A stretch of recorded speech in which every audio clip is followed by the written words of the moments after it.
विदुर जी ने मंत्री पद का त्याग कर दिया और यहां श्री उद्धव जी महाराज ठाकुर जी की लीला पूरी होने के बाद भगवान ने इनको आज्ञा की मेरी पादुकाएं लेकर के तुम चले जाओ बद्रीनाथ।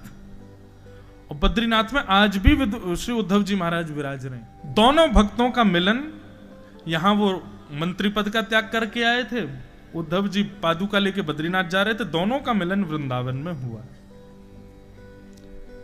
उद्धव जी को देखते विदुर जी बोले, अरे उद्धव सब छोड़ो, ये बताओ ठाकुर जी कैसे हैं।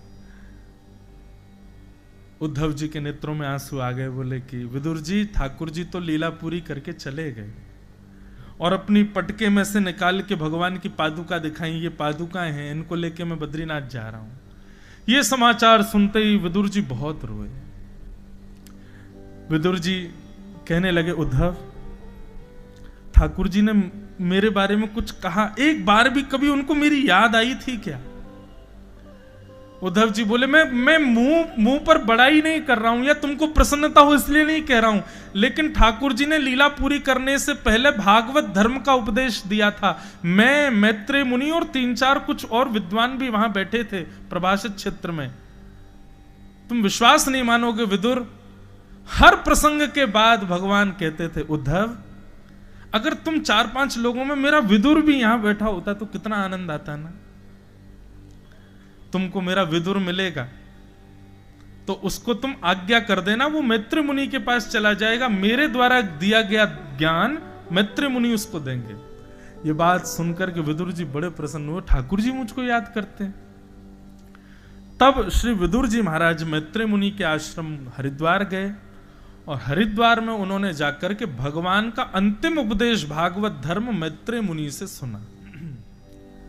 विदुर जी महाराज प्रश्न करते हैं मैत्रेय मुनि से कि सुखाय कर्माणि करोति लोको न ते सुखम मान्यदुपारमं वा विन्देत भूयस्तद एव दुःखम यदत्र युक्तम भगवान वदेन्न।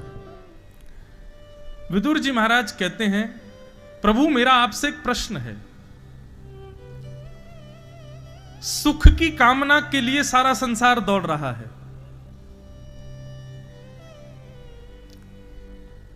चाहे वो एक लेबर क्वालिटी का व्यक्ति हो, चाहे वो स्टैंडर्ड क्वालिटी का व्यक्ति हो, चाहे वो हाई स्टैंडर्ड क्वालिटी का व्यक्ति हो, हर व्यक्ति सुबह से शाम तक क्या करता है?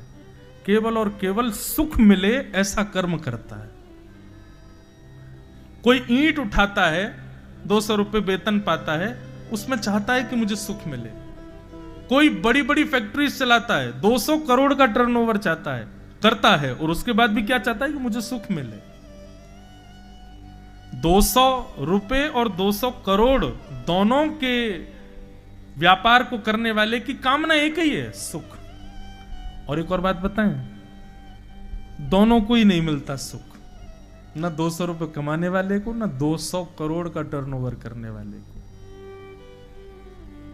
जगजीत सिंह की एक गजल है, हर तरफ है जगह बेशुमार आदमी, फिर भी तन्हाइयों का शिकार आदमी। हर तरफ है जगह बेशुमार आदमी, हर तरफ है जगह। सुबह से शाम तक बोझ ढोता हुआ, सुबह से शाम तक बोझ ढोता हुआ, चैन खोता हुआ, बार बार आदमी। हर तरफ हर जगह बेशुमार आदमी। सब दुखी हैं, लेकिन आप सब लोग अभी अपना फोन निकालो, सेल्फी मोड ऑन करके अपना चेहरा देखो, कितने खुश लग रहे हैं। क्यों? दीन कहे धनवान सुखी, धनवान कहे सुख राजा को भारी, राजा कहे महाराजा सुखी, महाराजा कहे सुख इंद्र को भारी, इंद्र कहे चतुरानन को सुख, ब्रह्म कहे सुख विष्णु को भारी। तुलसीदास विचार कहें, हरि भजन बिना सब जीव दुखारे। वास्तव में सुखी वही हैं जो ठाकुर जी का भजन कर रहे हैं, ठाकुर जी के शरण में बैठे हैं, ठाकुर जी की कथा सुन रहे हैं, ठाकुर जी का दर्शन कर रहे हैं। क्यों? ठाकुर जी के गैर शरणागत लोग दुखी क्यों हैं? क्योंकि अपनी जिम्मेवारी अपने ऊपर लिए बैठे हैं। हम इतने सुखी क्यों? हमने अपनी सारी जिम्मेवारी ठाकुर जी को दे रखी है। क्या हमारे हम प्रसन्न हैं? हमको चिंता की कोई बात ही नहीं। लेकिन यहां प्रश्न जो है उसको ध्यान से सुनो। हर व्यक्ति मेहनत करता है, कर्म करता है केवल एक आकांक्षा से कि मुझे सुख मिले, तो भी उसको सुख क्यों नहीं मिलता? ये विदुर जी महाराज का प्रश्न है। मैत्रेय मुनि इसका उत्तर देते हैं जो भगवान ने दिया। मैत्रेय मुनि कहते हैं सेयम भगवतो माया। यदि व्यक्ति को कर्म करने पर जो वो चाहता है वो उसको मिल जाएगा तो व्यक्ति कर्म करना बंद कर देगा, आलसी हो जाएगा। आप जो चाहते हो, जिस इच्छा को लेकर के कर्म करना प्रारंभ करते हो, यदि उस इच्छा उस कर्म के सहज क्रिया में मतलब आसानी से वो आपको मिल जाए, तो पहली बात तो आप उस मिली हुई वस्तु का मूल्य नहीं समझ पाओगे। दूसरी बात, आपको लगेगा ये तो ऐसे ही मिल गया मुझे, आलसी हो जाओगे। और यदि ये क्रिया सबके साथ होने लग गई तो सृष्टि कैसे चलेगी, संसार कैसे चलेगा? इसलिए भगवान ने निधान क्या बना दिया? कर्म करो, कर्म करने से तुम्हारे जीवन में धन आएगा, घर आएगा, गाड़ी, उस सब आएंगे, पर केंद्र बिंदु सुख है।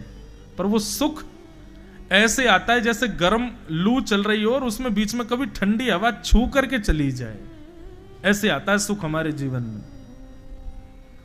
भयंकर गर्मी में कभी कभी ठंडी हवा छू के निकल जाए, ऐसे आता है सुख हमारे जीवन में।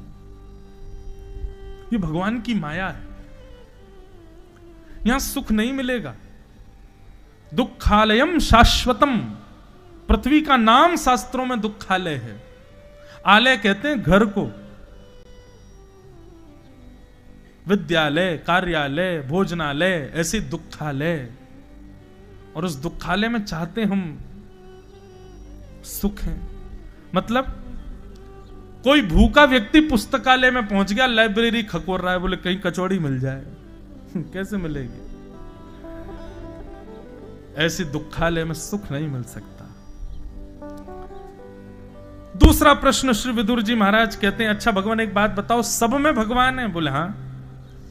अगर सब में भगवान है तो फिर बिल्ली वाले भगवान चूहे वाले भगवान को क्यों खा जाते हैं? ये मानव वाला भगवान मुर्गे वाले भगवान को क्यों खा जाता है? ये शेर वाले भगवान हिरण वाले भगवान को क्यों खा जाते हैं? अच्छा ये तो रही भोजन की बात, पर ये मानव सब में भगवान है तो फिर ये प्रतिस्पर्धा क्यों है? इस भगवान को नीचे गिरो, मैं ऊपर चढ़ूंगा। सब भगवान ही है। जब सब में भगवान है तो फिर सब लोग सम क्यों नहीं है? सबके विचार एक जैसे क्यों नहीं है? सबका हृदय एक जैसा क्यों नहीं है? सब अलग अलग क्यों हैं? ये मतियां भिन्न क्यों हैं सब लोगों की? इसका उत्तर भी यही देते हैं, सेयम भगवतो माया। पृथ्वी के संचालन में यह आवश्यक है कि हर व्यक्ति एक दूसरे से भिन्न है। ठाकुर जी एक ही है सबके भीतर, लेकिन फिर भी उसके भीतर भिन्नता है। अगर ये भिन्नता नहीं होगी तो संसार चल नहीं पाएगा। अगर ये भिन्नता नहीं होगी तो सृष्टि में कार्य करना असंभव हो जाएगा। सब धनवान हो जाएं, सबके पास पैसा हो जाए, अब आपको घर बनवाना है, कौन बनाएगा? क्यों? जो ईंट उठाने वाली लेबर है वो भी 200 करोड़ का टर्नओवर करती है, कहां से, किससे उठवाओगे? इसलिए ये ऊंच नीच और कहीं ना कहीं असमंजसता बनी रहती है ताकि इससे संसार चलता रहे। सब एक नहीं हो सकते। आप चाहते हो कि गीता मिल गई, अब सब लोग विद्वान हो जाएं, सब ठीक हो जाएं, सबके विचारधाराएं एक जैसी हो जाएं, नहीं हो पाएगा। विपक्षी दल तो एक होगा ही होगा।